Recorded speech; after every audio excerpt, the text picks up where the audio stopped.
Does anyone else want to learn how to play House Corrino? Well, good news. Today we have a House Corrino guide for Dune Spice Wars. We're going to tell you everything you need to know and some things you needed to know but didn't know you needed to know. All kinds of things. Everything. Let's go. We're gonna organize today based on at least the names of our chapters, based off of a book called The Dictator's Handbook: Why Bad Behavior is Almost Always Good Politics. This was also made into a YouTube video by CGP Grey called The Rules for Rulers. Both of them super cool things. We'll put some links below so you can look at them if you want. They're neat stuff. But we're just going to use the names of their chapters because it gives me a warm, fuzzy feeling inside. So Chapter 1, The Rules of Politics. An introduction to Corrino. Who is Corrino? They've got this fancy, nice, ice white color on their guys. Corrino is the Emperor of the Galaxy, the Emperor Shaddam. I don't know what number he is. Shaddam the Fourth, maybe? It doesn't give me his title right here. One of the Shaddams, one of those Emperors of the Galaxy, the current one at least. So the Emperor of the Galaxy has come to Arrakis to make sure that the spice flows, and he has brought his legions of the immortal Sardaukar, or the unbeatable Sardaukar. Not so unbeatable, but they were at the time, until they weren't. Chapter 2, Coming to Power. Why would you play Corrino? You'd play Corrino because they have one of the most dominant late game forces. Much like House Ekaz has a super, super strong end game army, so too does Corrino really, really come into its own if allowed to get to the late game. They have sort of an inexorable hegemony push. They have this growth towards winning the game by building multiple craft workshops and getting a lot of value out of them. They just set themselves up to be the default winner of the game on hegemony unless you do something about it. They're just very, very strong there.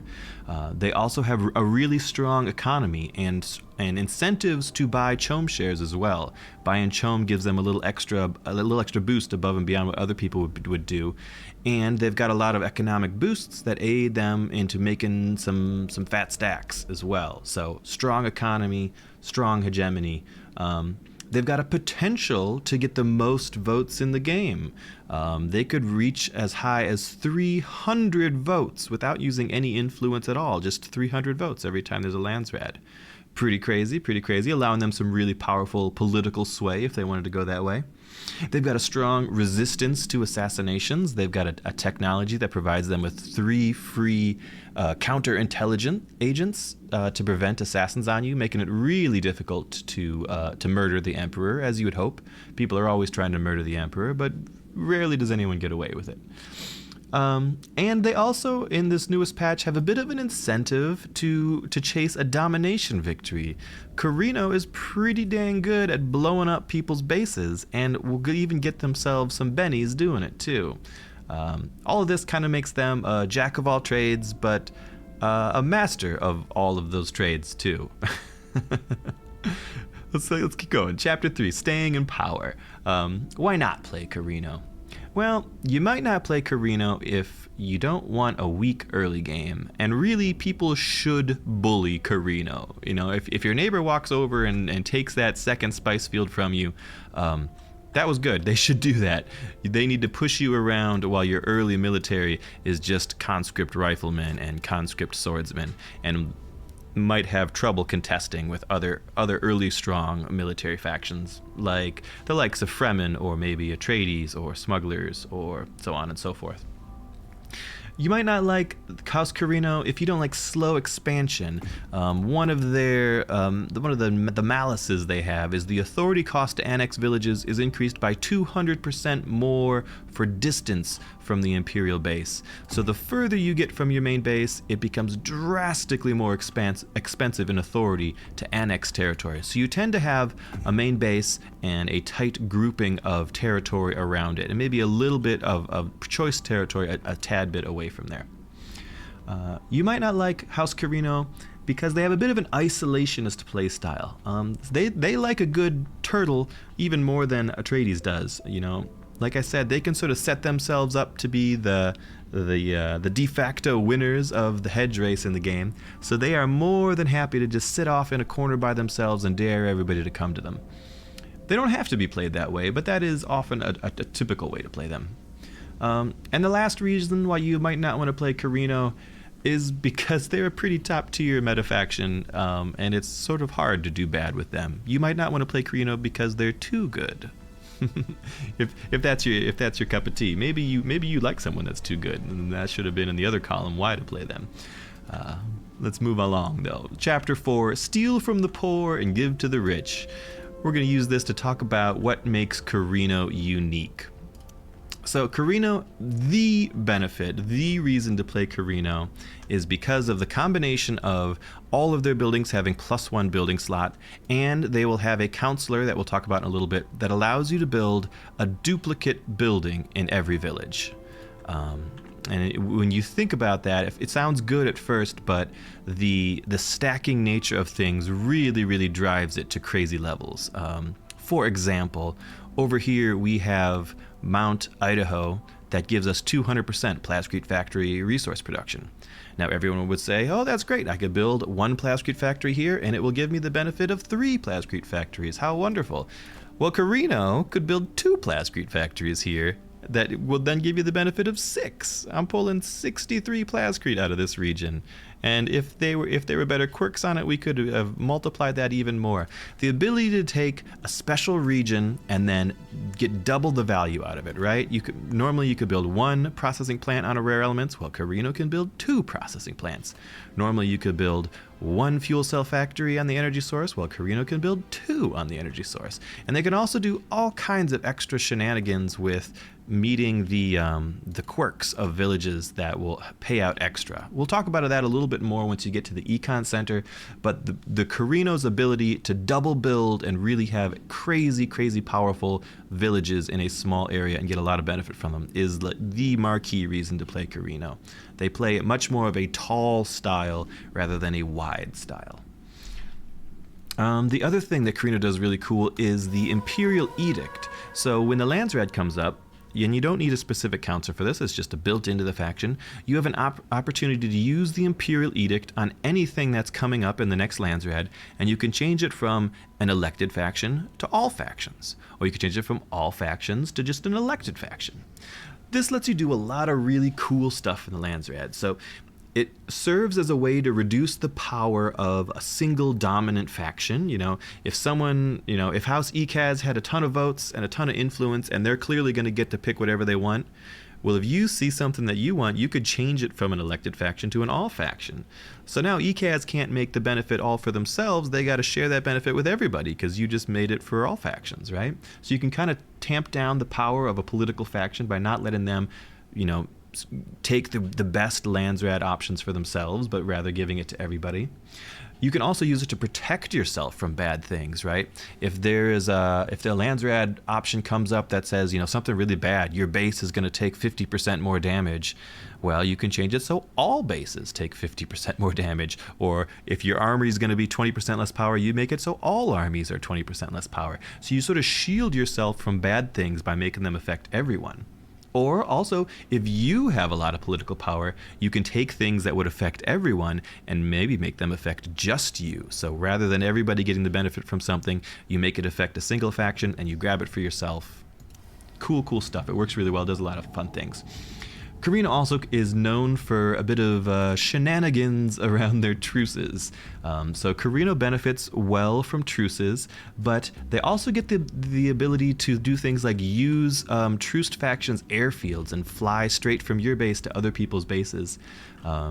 You can walk through other people's lands without losing supplies. It's extra hard to break truces with Corrino because it costs twice as much influence to do that.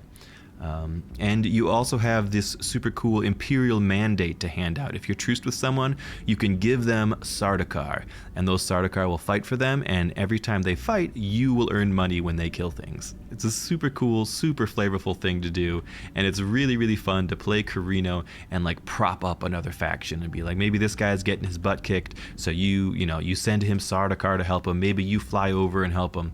There's also, at 10k, there's a benefit of killing enemies in the territory of a faction that you're at truce with gives you a big boost in influence. So if you fly over and you save your truced ally from a big fight, you might, if that was in his territory, you might earn a ton of influence that you can use to push things politically the next time around. Just sort of unique, cool stuff around truces. The other probably big marquee benefit of being House Corrino is the ability to have an extra Imperial base.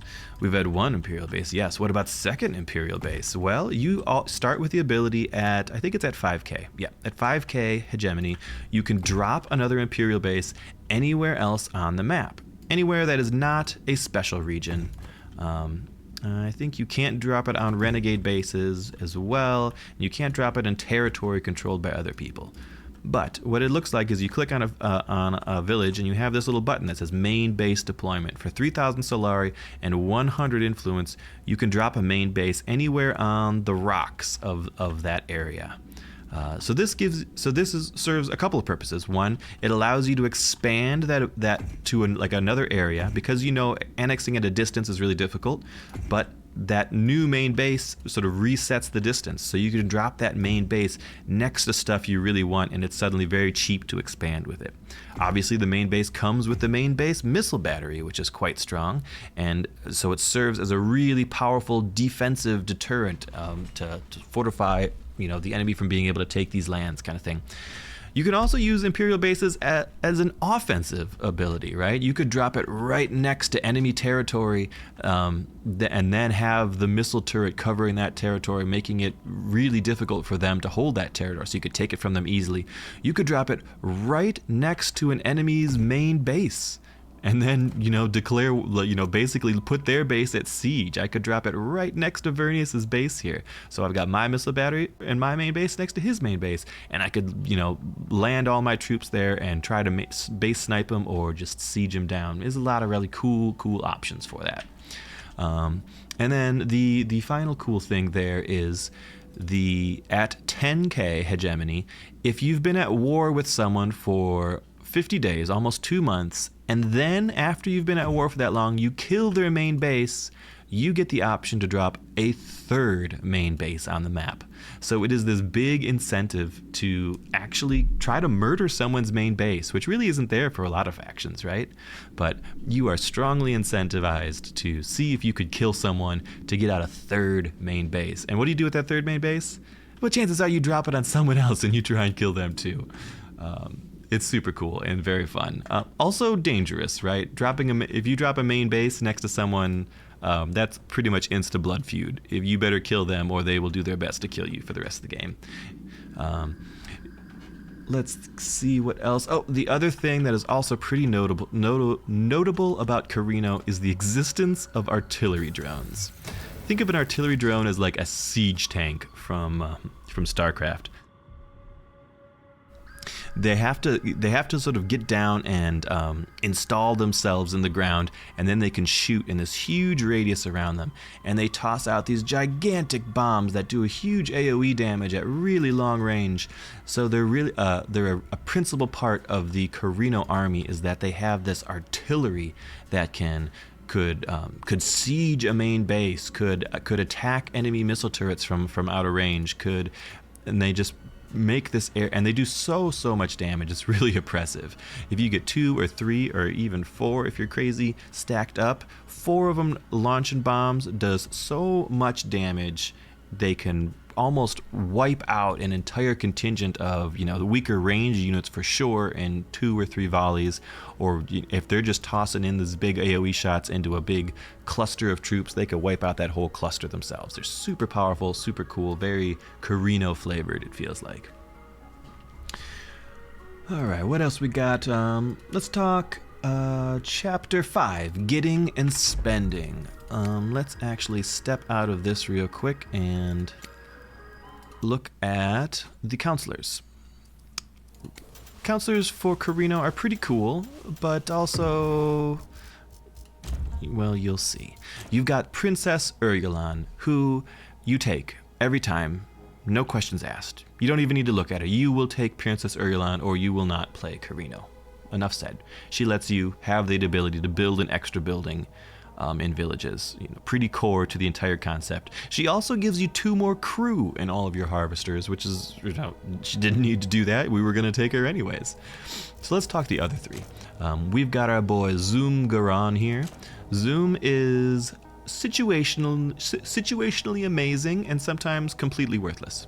If everyone's trying to kill you, Zoom Garan doesn't do anything, because he gives you power for your military based on how many truces you have. However, if you need to kill someone else, and the other guys are willing to truce you to do it, you suddenly become the most dangerous force in the galaxy. If you've got 2 truces and you're trying to kill the 3rd guy, well, you've got plus 30% power, which is an outrageously strong buff. Zoom Garan plus Corrino becomes the premier king-killing faction in the game. So, one kind of fun thing you could do is take Zoom and you hang back, you hang way back in the pack with the aim of just killing whoever gets out in front of the pack. It's pretty cool. A lot of people like Zoom.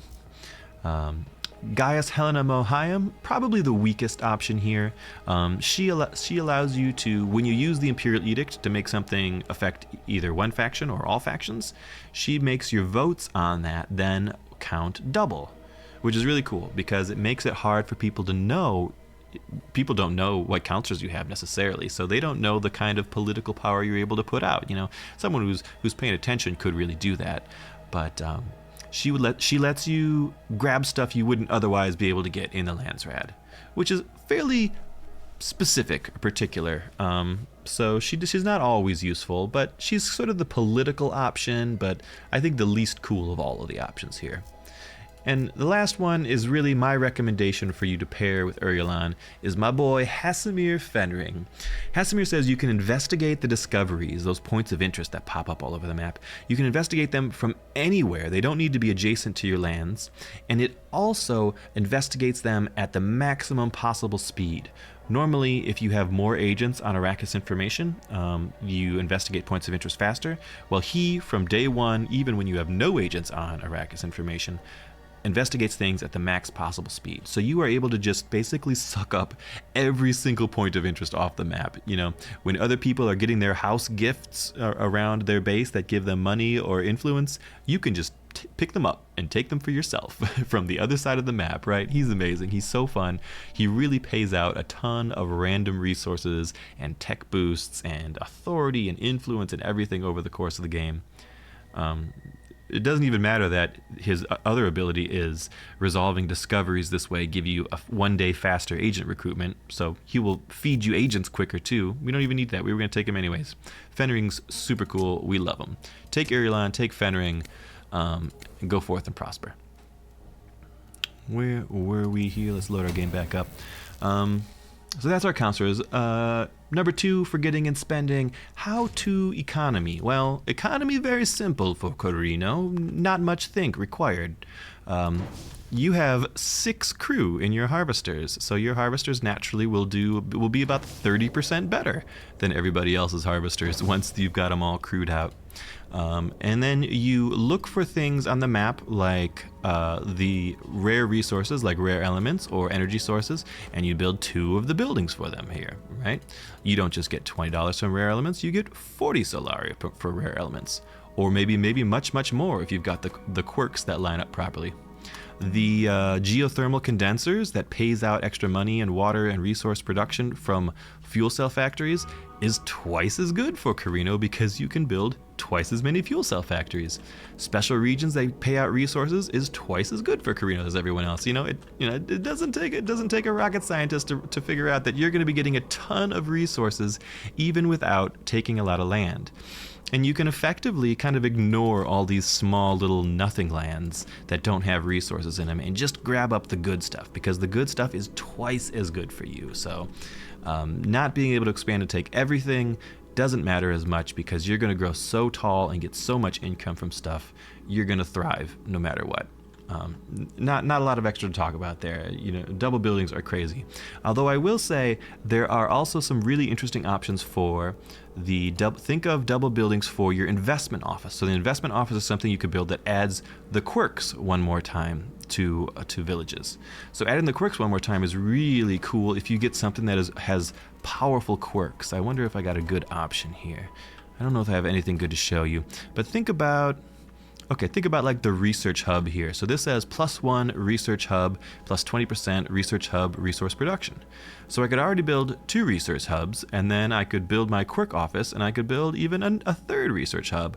Or if this was adjacent to my base, I would have tech that would allow me to build tech that allows your things that are adjacent to the base to have even an extra quirk, so I could build a 4th research hub. Now imagine all those research hubs were on top of like an Imperial research station or something that pays out money for those hubs.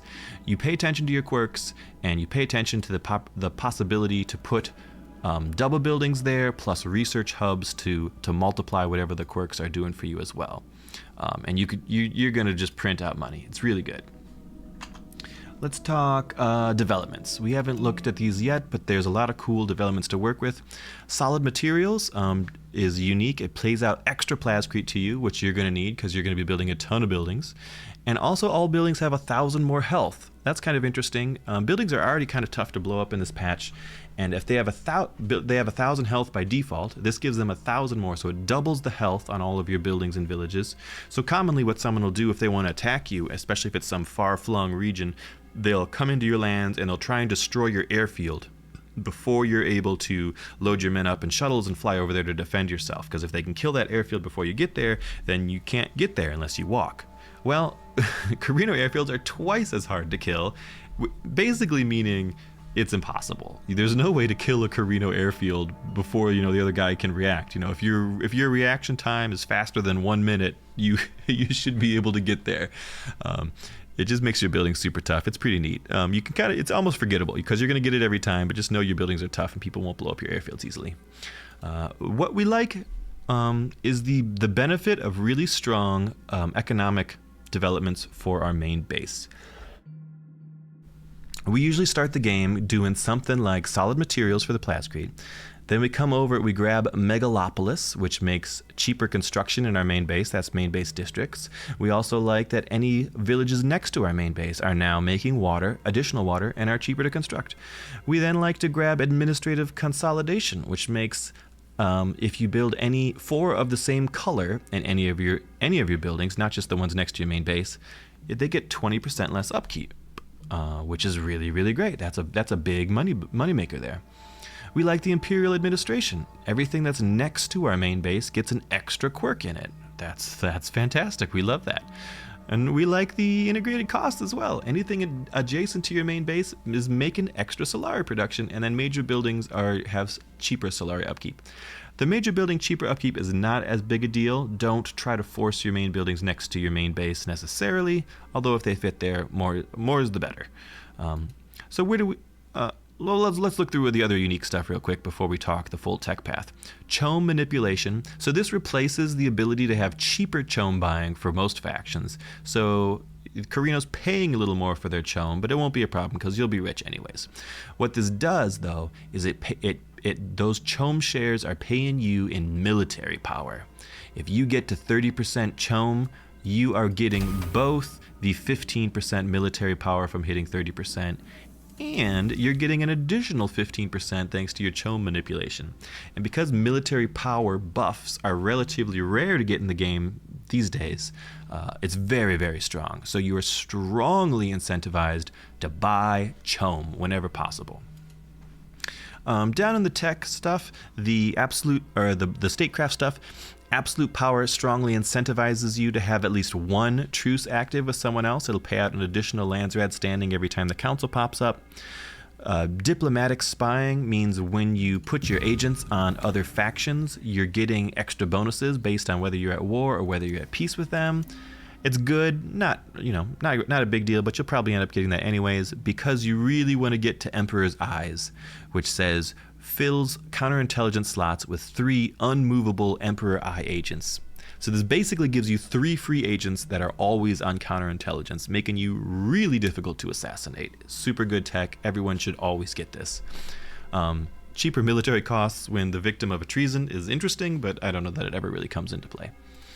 We love Imperial Command. This is where we get our second gear slot in the armory, so we'll always take this eventually.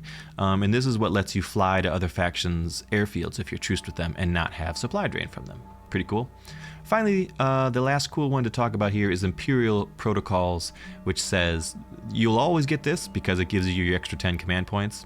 And it also says you take 20% less damage if you're in a region where you have numerical superiority. So if you've got more men than the enemy, you're taking 1/5 less of the damage. Super good, and one of the reasons why a wide conscript army can be tough.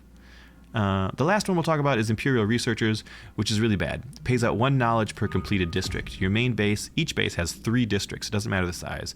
This is 1 district, this is 1 district, this is 1 district. Because of that, this is a really bad tech. Imperial Researchers don't ever get that. It's better for everybody else who gets half of knowledge for each land they take. This one's pretty not good. Okay, what do we take? We usually like something like solid materials first, then megalopolis and admin consolidation. And then from there, you could go a couple ways. You could grab Imperial Administration right away for fast quirks. I like that. And then you can either go up to Outpost Logistics to reduce the penalty for annexing villages to a fair bit. That helps you with your early expansion.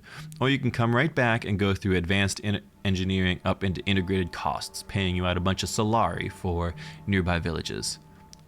You kind of want those six or 7 first before you do anything else, in my opinion.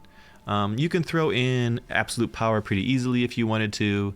I would leave the survival training towards later if I were you. I would like those as my main economic investments early on. And from there, you want chome stuff if you've got the spice fields for it. You want the Emperor's Eyes to keep you safe from assassinations. And then eventually, no later than month 4, we always go up to our 3rd column of red stuff here to max out our command points. Yes, always. Let's talk main base districts real quick. A lot of different ways you could go with the main base. The principal thing that we're thinking of is the Corrino unique building is called the Emperor's Monument that generates hedge per day, yay, and also critically makes all district bonuses of this base doubled.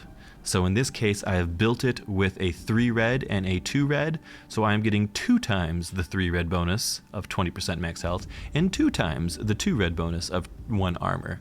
So by pairing this building with this, I'm getting double the benefits and just saucing up the military to really, really powerful levels. This is one of the main reasons that late game Corrino armies are so powerful, because they have these extra bonuses above and beyond what most other factions can reach.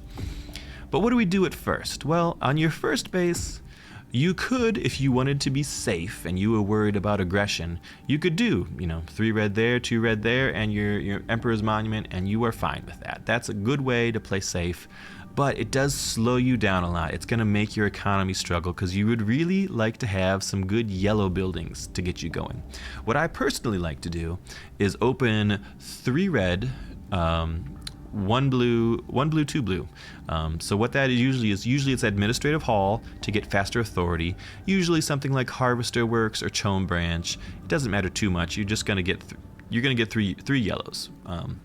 Those are good choices, though. The Harvester Works makes it much cheaper to crew those 6-man harvesters, which you would love to do. And the Chome Branch lets you play the market to get the best rates with all that spice income and really make it pay off for you. 2 blue is great because we don't want to use up our reds because we want to save them for the other base, and 2 yellow is kind of lousy. 2 blue pays out influence and intel, so we love that. We often like an early research center to pay us out for some extra hegemony. Because we're not going to be taking as much land as other people, the extra boosts for those early spice taxes can be helpful. We also love an embassy as well, getting extra Landsrad standing on the council opening. And if you're going to have any buddies, if someone agreed someone foolishly agreed to a truce with you, you can manage any extra trade treaties with them. You get 10% a bonus to that resource if you get a trade treaty. So what that means is, if I went to Ekaz and I offered them a trade agreement, we would both get 3 Solari in our villages and 3% more Solari production. And if I had an embassy, I would get an additional 10% more Solari production because of the Solari trade treaty. That's a huge bonus. Having these 3 up here of economy pay out 10%. So if you can get 10% there and also 10% from that embassy, that's amazing. But what we do is we build our Emperor's Monument in our main base as well down the bottom slot, doubling those benefits for us. And by doing that, it allows us to have a really powerful early game economy to save up the 3,000 Solari we need in order to drop our second base, because sometimes it's hard to get that 3,000 early enough. By going economy first, it lets us get the second base faster and just sort of boom faster. But it does give us a longer period where we are weak and vulnerable. So be aware of that. And then you want to drop your second base either aggressively to fight someone, but probably because you don't have your red stuff up yet, you don't really want to fight someone. You want it in more of a defensive place where it's going to allow you to expand in the area around it, or protect critical territory, or just super exploit the economic bonuses of doubled traits and cheaper buildings and more and better income around it. So you drop it in places you want to expand to, or you drop it in places you want to defend, or you drop it on places you want to attack. All those things, and you'll get a feel for that for different games. But the safe thing to do is to find someplace nice and empty and drop it to expand there and get more economic benefit from it. And then once you've built out your 5 red districts and then doubled them, and then you build out your 5 red districts, you destroy the Emperor's Monument at your main base, you build it over in your red base, and then you come back and you put something else nice and blue in this base over here. That's what we do with our districts. The third base, if you ever actually get it, it hardly matters. There's just a handful of districts left that you don't have. You kind of use the third base if you've killed someone, just in a purely military sense, to fight someone else, really. You're not dropping that to get districts in it. Let's keep going. We're taking too long. This is going to be all night. Chapter 6. If corruption empowers, then absolute corruption empowers absolutely. Let's talk units, armory, maybe compositions. So the Corrino starts out with conscript riflemen and conscript swordsmen, which suck. But they get better if there's more of them. If you have 3 of them, up to 3 of them provide extra armor to all of the other ones around them. So usually in the early game, you'd like 3 sword conscripts and 3 rifleman conscripts. They do come out quite a fair bit cheaper. They have a really low upkeep of 6 Solari a day, only 30 manpower, and only 3 command points each. So you could make a ton of conscripts and have a big, wide army with them. That is pretty fun. We do like that a lot. Conscripts are okay. They're really lousy in the early game, but if you get into the end game and you can benefit from the other hero, Wencessia, and you could benefit from the likes of our Imperial protocols, making them take less damage, a wide conscript army can be really strong. There are really 2 ways to play Corrino armies. Let me walk through the units real quick and we'll talk about those 2 ways. The other units we've got is the Incinerator, which is a unique flamethrower guy. Incinerators are super cool. They have a really fast attack but low power, so they don't do any good against people with armor. But what they do is spread this burning debuff, and they spread it really quickly, and it stacks infinitely, and every stack is 1% more damage received. So if they put 100 stacks on something, everything in the game that hits that something is doing twice as much damage to it. And there's no limit to these stacks, and they do work on main bases. So incinerators are how Corrino kills people. They flamethrower our main base, they build up like 200 stacks on it, so it's taking triple damage, and then anything that's hitting that main base is going to kill it real fast. The premier unit, the Sardaukar. Most people that are playing Corrino are doing it because Sardaukar are awesome. Sardaukar are maybe the best elite unit in the game. A little arguable, but they have chunky hit points, they have a lot of armor, they do a huge amount of damage, and they get the ability to execute enemies when the enemies are low on health. the more of their troops, the more friendly troops they have around them, the easier it is for them to get their stacks up and raise the threshold of which they can execute enemies. The heroes, we talked a little bit about artillery drones. They're amazing. You want 2 or 3 artillery drones. They're so good. The heroes are both good. So for here, I have Aramsham, who is the Sardaukar guy. He makes your Sardaukar cheaper. He makes your Sardaukar better at executing. And he himself is a super Sardaukar.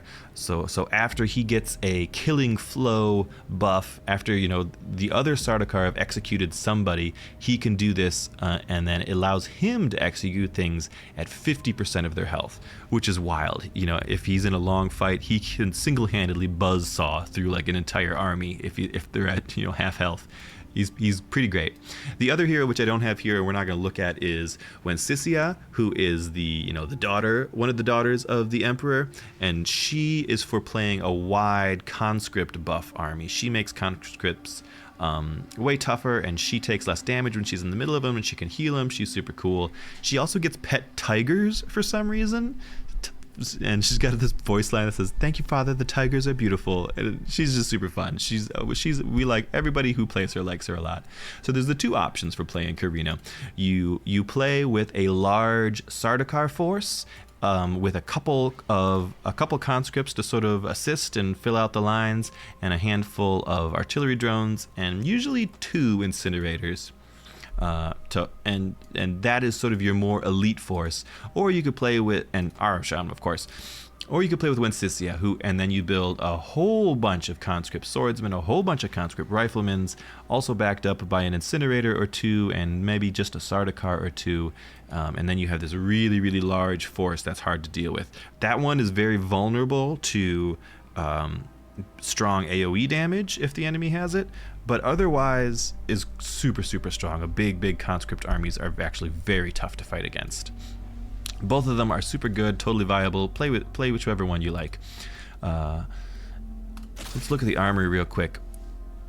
Conscripts have kind of lousy buffs here. We don't like small formation. We have mostly the same buffs on both of these conscripts. We don't like small formation, which makes them take less command points, but they deal less damage and have less health. We don't like that. We usually don't get that. We like supporting tactics for both of them. These basically give extra armor to our incinerators and our Sardaukar that are nearby. That's good. I almost always take that. Live Reformation is really good. It basically allows them to sort of share their health with the other of their type nearby. So if there's a hurt swordsman and there's a healthy swordsman, the healthy swordsman will give his health to the hurt one, allowing them to be a lot tankier and last a lot longer. Pretty cool. Usually we like pairing arm guards is fine, less damage received in melee. We would take Live Reformation if we were a wide conscript army with Wencessia. We would take pairing arm guards if we were a smaller force helping out the Sardaukar. Likewise with the rifleman conscripts, if we weren't having a ton of them, we wouldn't bother with Live Reformation. We'd probably get maybe whistling ammo for fighting against flying units, maybe still Live Reformation, because you don't do a lot of fighting flying units, but both those are viable. Incinerators are more interesting, not necessarily for the choices, but just what they give you. First one, which we always take, is units damaged by 2 or more incinerators accrue burning 50% faster. So that means if normally multiple incinerators shooting the same unit, those burning stacks don't stack. If 10 incinerators are all burning the same guy, he's not getting burning any faster than 1 incinerator on him. But this allows 2 incinerators to make it happen faster. Really important. Always get exotic compounds. Other one is phosphorus mix, which is just extra damage against non-mechanic units. We like that. We don't care about the wide nozzle. That's okay if someone has a huge melee army, maybe against the Fremen. It lowers your attack range and increases your angle, so you can sort of hit a lot of guys that are sort of in melee with you. It's sort of a good anti-Fremen one. And then the Terrifying Mask, as they take less damage from things that are burning. Not particularly impactful. We don't bother with that. Artillery drones have super cool ones. The first one is long cannons, which you don't get for a fighty artillery drone, but what it does is it allows your artillery drones to outrange missiles, missile turrets, and main bases. So you can take long cannons and literally lay siege to another person's main base. You could shoot at it from outside of the base range. Now, it's going to take forever to kill a base, but you can do it if you've got the time. You can siege a main base down, so that's kind of fun for the main base siege situations. More so, we like heavy loads. We don't care about slow attack speed. It's already a slow attack speed. You're not using the artillery drones for their raw DPS. You're using them for the big single hits, and extra power increases that. Incendiary ammo is good. It's an extra source of burning. This doesn't work on buildings. It only works on units. That's okay. We don't mind that, but it's not that impactful. And the last one is bonus damage against flying units. Pretty useful, actually, if you're going to be using your artillery drones to shoot at enemy flagships that are around you. That happens more often than you'd think, and they're quite good at anti-ship damage. So that's sometimes useful. Always go with heavy loads, and then grab one of the other three, however suits your taste. Probably the default is incendiary ammo and heavy loads. Sardaukar have all good options because they're so good. I like Sardaukar Cleaver, which raises their execution threshold as if there were more units or 5 more units around the Sardaukar. Always good. I like Battlefield Frenzy to increase their attack speed if they have extra allied units around them. They already do a lot of damage, and increasing their attack speed just increases that DPS by a ton. Pairing arm guards is fine. Minus 10% damage received in melee is not a lot. That's probably the least good option here. And the other cool one is Frightening Reputation. Every time they get an execution, they gain 5 influence. This is a really interesting way of gaining influence. Influence is sort of a hard to get mechanic unless you can get next to people and build lots of listening posts. But Sardaukar, interestingly, can get it from killing people. Some people swear by this as extremely valuable and important, and otherwise, you can get that. It'll serve you well and pad out your influence. I personally like to buff up their killing power a little bit with these last 2 options. All right. We're getting near our end, aren't we? We've got to be. What else can we talk about? We talked about the heroes a little bit. We're not going to get too much into them. Composition. Usually, if you're going for a Sardaukar heavy army, you want like 2 incinerators for the double burning. You want like 2 or 3 artillery drones for the long range shooting, and then you want like 5 or 6 Sardaukar, and then pad it out with conscripts to sort of fill the ranks. If you have a really wide conscript army, you probably still want like 1 or 2 incinerators, and then maybe only 2 or 3 Sardaukar, and then an emphasis on conscript swordsmen and a ton of conscript riflemen as your DPS. But all those armies work super good. Let's talk their flagship super quick, which I didn't talk before. The flagship does really almost negligible damage. It does heal outside of combat, which is kind of nice, so you could kind of have it flying far away over the map and still be healing up if it was damaged. But the critical part of it, I didn't even know, but it says flying enemy units receive extra damage, so apparently it's good at shooting down other flying ships, or at least making other flying ships vulnerable. It's not itself good at shooting them down. That's funny.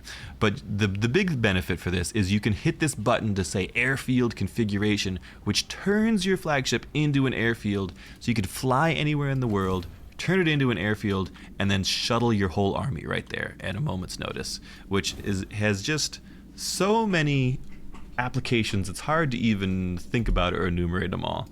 For the most part, it's one of the premier ways of starting a war with someone. You fly your flagship over to a vulnerable spot, you fly your entire army in right on top of them before they know what they're doing. It's fantastic. That utility alone is amazing. It's so good. What else are we thinking? Let's talk operations real quick. We love intel as Corrino. We'd like to get adjacent to our enemies and build lots of data stations because we really want lots of intel to use our really good operations.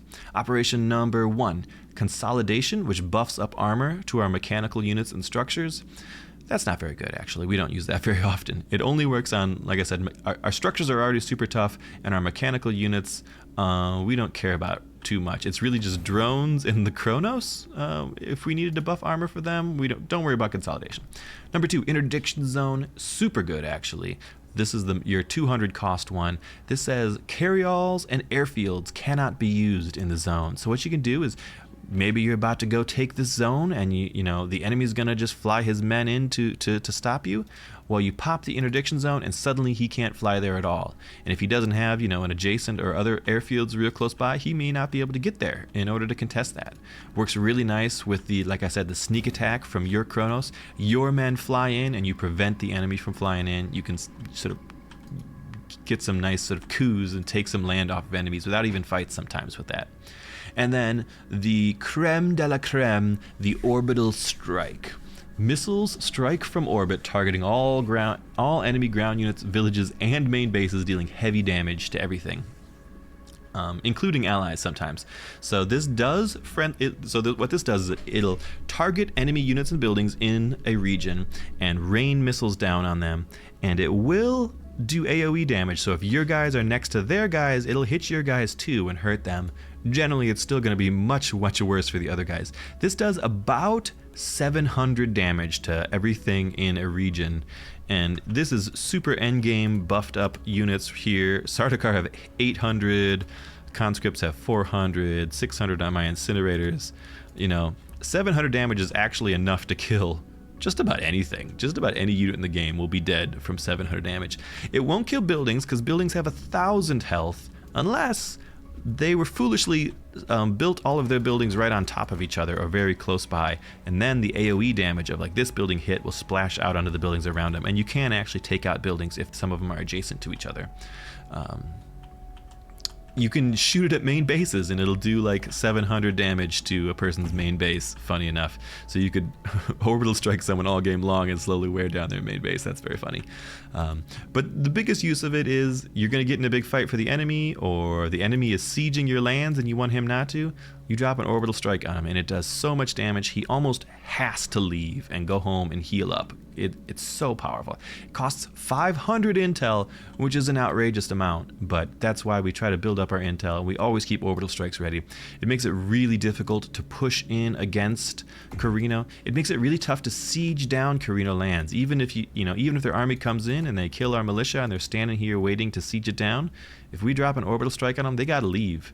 If they leave one guy, that one guy might die to the orbital strike, or he's very vulnerable for you to come in and chase him off and sort of reset that siege timer. It's super tough to attack Corrino. Orbital strikes are probably too strong. I wouldn't even be surprised if they got nerfed in the future. Let's keep going. Chapter 7, Foreign Aid. What we like and what we don't like in a lobby, right? We like a peaceful lobby. We like it when we're allowed to boom our economy and reach our endgame power. That feels good. We like to contest chome with people, right? Because a lot of factions that are trying to chome to victory, if they're trying to chome, they're not chasing their other win conditions. And Corrino kind of is going to chome anyways, right? We're already incentivized to do so thanks to our chome manipulation. We're going to have a lot of money thanks to our 6 crew on our harvesters, so we're going to use that extra money to buy chome. And if someone else is trying to win the game from chome, us buying it up is going to really make that almost impossible. If someone's really contesting chome, it's tough to get all the way to get 50% if someone else is buying it up when you're trying to buy it up. So we can prevent other people from winning by chome. We're not trying to win ourselves, but if it happens, it happens. That's nice. But like if the Harkonnens are really trying to win the game with chome and you stop them because you're also buying chome, well, they have a really difficult time pivoting to another opportunity to win, while Corrino is going to do those other opportunities to win anyways. We're still going to do our hedge push even if we're buying chome. We're going to do it all because we're Corrino. We can do it all. We're the Emperor of the Galaxy. What else do we like? We like people who leave empty regions near their home base. We really, really like it if we don't like Vernius so much, so we go over here and we say main base deployment and we insert our main base adjacent to their main base, and now we can fly all of our troops over and murder them. We love that. We love Vernius. We like landing next to them and killing them. We like the smugglers. We like to land next to and kill the smugglers because the smugglers are also take very few territories and almost always leave spaces around their main base, which is an opportunity to do this kind of siege warfare. We could land our main base. We could maybe put some siege drones behind it and just lob in missiles. If we've got a dominant position, we can maybe beat them in fights and come in and kill their main base this way. It's so hard to deal with. I don't even know what to tell you if someone else main base drops you. I do know what to tell you. If you are the smugglers and the Corrino drops a main base on you, you scream to the bloody heavens that you need help, and everybody else in the lobby needs to shut down Corrino by coming to aid you right away. It's an easy base kill. Come help me. Please, please, please. Otherwise, Corrino's going to kill you. Super cool. What don't we like? We don't like people who beat up our early game conscripts, right? We don't have any Sardaukar till we've got 5k. We don't have any artillery drones till we've gotten our energy sources and our tech forum. We don't want to get in fights early on because, quite frankly, conscripts are substandard to a lot of other people's starting units. So we don't like being bullied. What else don't we like? We don't like Vernius. We don't like Vernius in one very specific scenario, because a Vernius can obfuscate a particular tech, a particular development, and make it stop working. We don't like it if Vernius obfuscates valuable trinkets, because suddenly our craft workshops stop working. And the craft workshops are critical to our endgame hegemony push. If this gets obfuscated and we don't have a ton of hedge already, well, maybe we can chome. Otherwise, we might be going into domination and trying to kill everybody. It's a sad state to be in. But if Vernius isn't around to obfuscate that, or if they obfuscate something else, all cool. We don't mind. We're happy. Last thing we don't like is we don't like a crowded map generation without a spot to put our second base, right? Sometimes the maps can get real funky, and you really, really need that second base down somewhere that is going to allow you territory to expand into, and have it be a good spot so you can start building out your red stuff in it right away, or whatever you need in it, your extra districts. If the map is just not, it's not in a good spot, there's not a central location to drop something, or there's a lot of special regions you like, but there's not a place for you to drop by those special regions, it feels bad. Sometimes there's just not a good spot for your second base, and that can be really awkward. You hate to drop it somewhere where you're not going to get a lot of value out of it just because you need it, but you do kind of need it. You don't want to just sit on it the whole game. You do need it up. You do need those main base buildings built in it. So sometimes you just got to take the loss and dump it somewhere lousy just so you can have it up. That feels bad. We don't like that. Chapter 7 or 8, I don't know, I lost count. The people in revolt. Let's talk the end game. The end game for House Corrino. You're the default to win on hegemony. So I've said that a couple times. Why is that the case? Well, back to our double buildings. Everywhere we have a special region, we aim to get ourselves some valuable trinkets somewhere around mid-game, and we build 2 craft workshops in all of our special regions. If we've got 3 special, usually people end up with about 3-ish special regions to themselves, so they can build about 3 craft shops. Well, we can build 6 craft shops. We're gonna make double the daily hegemony income that most people will get. We also get an extra 10 off of the Emperor's Monument. A craft shop is like 8, if I'm not crazy, right? Craft shop is 8 a day, right? So the Emperor's Monument itself, once you build it, is an extra strong craft shop. So the way Corrino wins is by getting a very high daily increase in hegemony and just surfing that wave on to victory, right? The enemy's got to come in and take a lot of territory from you, and even taking the territory, they don't necessarily stop. They can't take away the hedge that those craft shops give you, right? They can take away the territory, maybe, as long as they can get through your orbital strikes and your siege drones and your Sardaukar armies, but they can't take away the hedge that you got from your craft workshops. So you can safely, you want to take a bunch of special regions, you want to wait till the time is right, and put down your craft workshops on them, and then just bunker up and let that carry you to victory. Rarely, but sometimes, people are able to sort of race you. You gotta watch ECAS. ECAS could kind of race you on hegemony by using their champions to farm up a whole lot.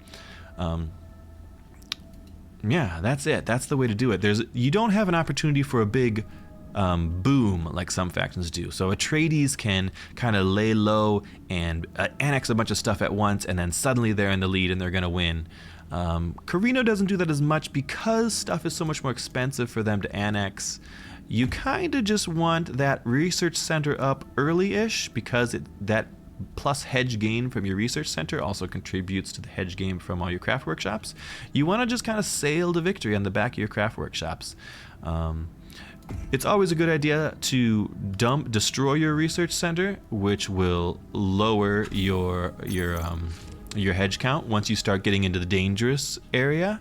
And then once people understand that you're properly the danger, you rebuild your research center for that extra boost back up top, and then you just try to hold the line. You want to bunker up, expect aggro, and then you can defend. You can, if you've got, especially notable for Corrino, if you've got stuff like villages that are close by. Do I have any close villages? Not really in this game.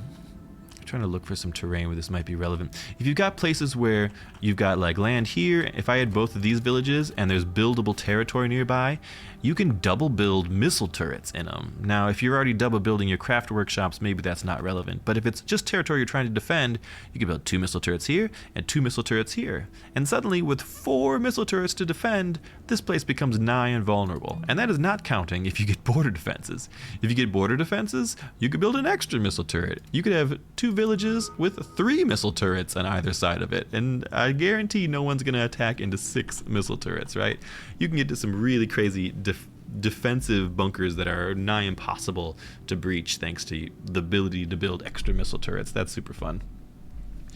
A good thought is also to sometimes hang back on your craft workshops, wait for someone else to be a threat, and once everyone in the lobby agrees that that person is a threat and we're going to go fight that guy, then you secretly build your craft workshops and you start getting your daily hedge in. And you go help them fight that guy and do everything, but meanwhile you are catching up rapidly from behind, kind of thing. So that's usually a good idea. If you get out way ahead, you might face the 3v1, which is always a little difficult to do, but Corrino can do it better than a lot of people thanks to the power of Corrino and orbital strikes and everything they've got going for him. You could chome if you wanted to. If no one else is choming, you're probably going to make a lot of money.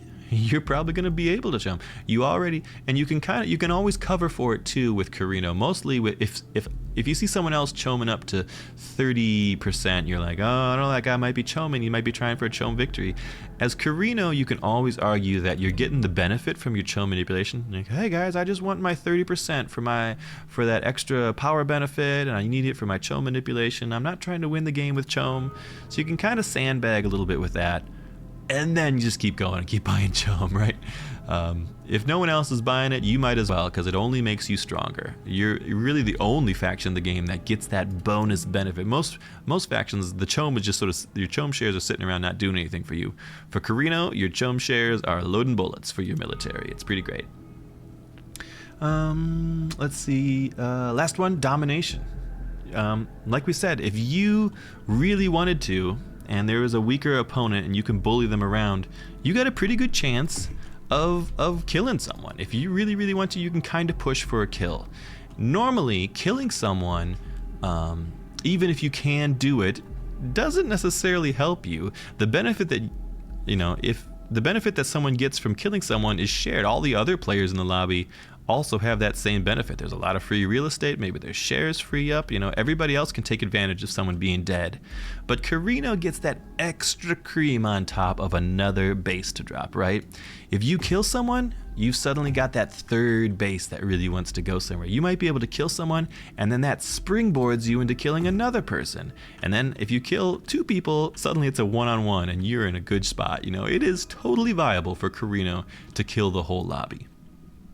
And I might say incredibly fun too if it actually works. Okay, final chapter, War, Peace, and World Order. Let's talk final tips and tricks for Corrino. What else can you do? What can you think about? Let's talk about the art of the base snipe, because we've talked about it a little bit. Incinerators are really good because they add that, because they give you that burning debuff on bases. So let's go ahead and try a little thing here. So they actually obfuscated the tech in this game. They obfuscated the tech for Imperial Protocol, so I have 10 less command points, which is not ideal. But, a fun thing you can do, of course. You could fly to another guy's main base, and we will notice that we passed architectural surveys, the last Landsrad. So main bases suffer 50% extra damage received, and they do 50% less damage. So how about we fly to our friend, we betray him.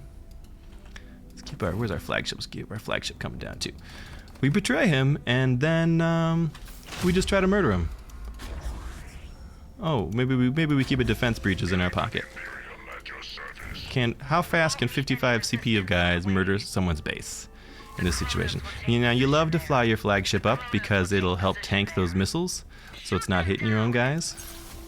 Oh, we are a little light on supplies. We might die from lack of supplies here. Did I get supplies anywhere? I did up there. I think we're going to lose them too fast. But we're already at 50%. We might kill it even before we run out of supplies. Look how fast this base is gone. We're out of supplies. Everybody's dying. The base is almost dead. Down to 4K, 3K. Are we all going to die? Yep, never mind. The base is dead. What was that? I don't know. 30 seconds? Not very long. Not very long. We just killed an entire player.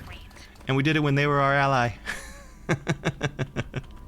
The power of the Corrino base snipe. So that was an extreme example because architectural surveys passed, right? So one thing you can do is you can pass architectural surveys, and suddenly anyone in the game who was at peace with you, you could go kill their base in like 30 seconds if you wanted to, right?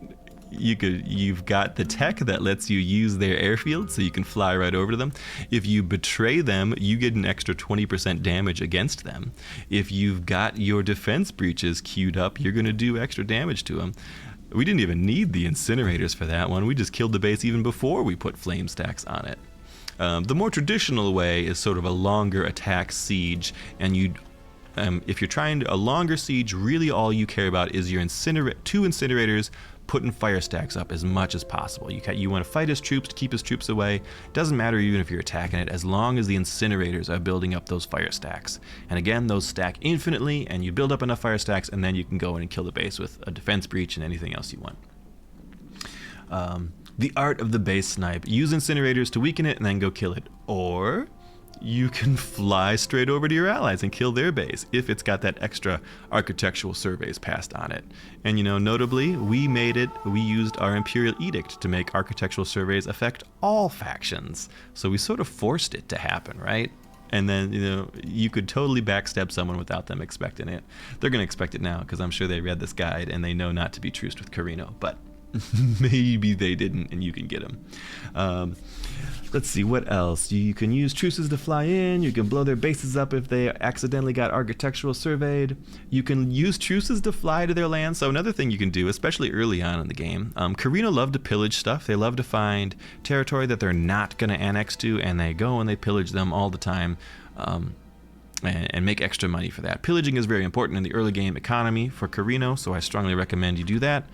That's not rocket science. What is rocket science is using the truce with someone else to fly your men over to their base, and then you go pillage the bases around their base, right? Why pillage your own bases when you could pillage your friends' bases? This is both hilarious and people hate it, so it is entirely possible that you may fly over, pillage the neutral bases by them. They become enraged with you and they declare war on you, which is going to make it hard to get home. So you want to make sure you have a strong army if you try something like that. You probably want to make sure you've got supply drops in case you need to walk back home. And of course, if you're across the map and you do have the opportunity to walk back home, you can always sort of stop and pillage stuff on the way home. And every time you pillage a base, you'll get extra supply refreshes. So if the worst comes to worst, if you tried that Chica maneuver and they declared war on you and you've got to walk back home, you can kind of still do it. It is very funny though. And oftentimes, people will be so flabbergasted they can't declare war on you. And if you do it early enough in the game, since it costs an extra 100% influence to break a truce, if they don't have 100% influence, they can't break a truce with you. Unless they want to do an early game betrayal, which nobody does because it tanks your Landsrab standing by 100 plus. It's hilarious. I recommend doing that. It's very funny. It's not going to make them like you, though. They're not going to be a very good friend after that. What else could we do? We could, you can use that truce airfield. If you wanted to murder your buddy, you could fly your assassins directly into their airfields. So, let's set up your infiltration cells in the back of someone's territory and then just fly to the back of their territory using their own airfields and just directly deliver your James Bond assassins straight to their cells. They're not going to know what happens. It's a super strong way to murder your friends. It's really great. Super fun. Kronos mobility, the Kronos flagship, so you can use, like we talked about a little bit, is Also works really nice to, again, prep for base snipes. If you could fly it, maybe you're not a friend with them, so you can't fly into them directly. You could still fly the Corrinos over, kind of like along the outside of their lands, maybe somewhere they can't quite see it, or across a deep desert where it's too late, and use that to prep for the base snipe. If it's someone that just doesn't have a lot of anti-air, you could just slowly fly over their lands, right? There's not necessarily a lot they could do about it. But the other utility for it is if you're getting an end game kind of hedge rush scenario where you want to be able to, I need to annex this and then that in order to win the game. Move your Chronos to the hardest to reach place, right? And it could be that mobile airfield for you, so you can annex something that's far away. Maybe you just need one special region to win, and if you take this one that's over here way out of the way, that'll do it for you. So think of unique places to move your flying airfield. It's not a fighter, it's not going to win battles for you, but it'll let you get to battles that you otherwise wouldn't be able to get to. We talked a little bit about double investment offices. Shout out to Heliomanes, who mentioned if you add extra investment offices to this scavenger network quirk, you gain extra Solari per enemy unit dying in allied territory. I think this works in allied territory as well. So I think this works if you were like allied with the Harkonnens and the Harkonnens kill their rebels in their own territory, then you gain Solari for that. But if you built extra investment offices, you're gaining 20, 40, 60, maybe 80 or more Solari every time something dies in your territory or your allies' territory. That could be a lot of money. That could be pretty crazy. Think about that one. That's a fun one. The double investment offices. If you ever get a place with some really unique quirks that are valuable, maybe you build not one investment office. Again, the investment offices are the ones that add an extra quirk, an extra multiplier of the quirks. Maybe you build 2 investment offices to get tons and tons of these bonus quirks. Keep an eye out. You can do some funny, fun things with that. Your Sardaukar, with the armory bonus that gives them influence for executing guys, you get that bonus if you execute neutral villages. You can keep a couple neutral villages in your base. You can walk your Sardaukar out. You could execute a couple guys with them. That's going to pay you out a handful of influence, and you can walk back home. And even without pillaging, if you just walk away, the militia will repair in like 2 or 3 days, and you can walk back out and kill the militia again, and walk back home and walk back out and kill them again. You could farm influence with your Sardaukar by just chopping up militia and then letting them respawn. That's a fun little thing to do. Yeah, last thing I had really was Big Daddy Zoom, the counselor, which we already really talked about earlier, is the premier way of killing someone. Imagine if you had an extra 30% power, how fast this base dies, right? It's really fun to take Zoom, giving you that bonus power per truces, and let the lobby assist you in killing whoever is in first place. I can't explain how fun that is. You still are going to have to deal with the other players somehow, but killing a player is always fun. And if you're going to do something like that, make sure you've got that 50 days of conflict to benefit from that bonus main base. There's relatively little anyone can do against a Corrino army that's getting an additional 30% power on top of everything else that they already get. It's crazy. In conclusion, Corrino's really good. Play him if you want to be good and have a good time with things. I hope that's helpful for you guys. Questions in the comments down below. This has gone too long already. If I think of anything else, I'll throw it in the comments. Thank you so much. I appreciate you. We'll have some more guides for other factions coming up eventually. Hope this was helpful. Thanks for watching.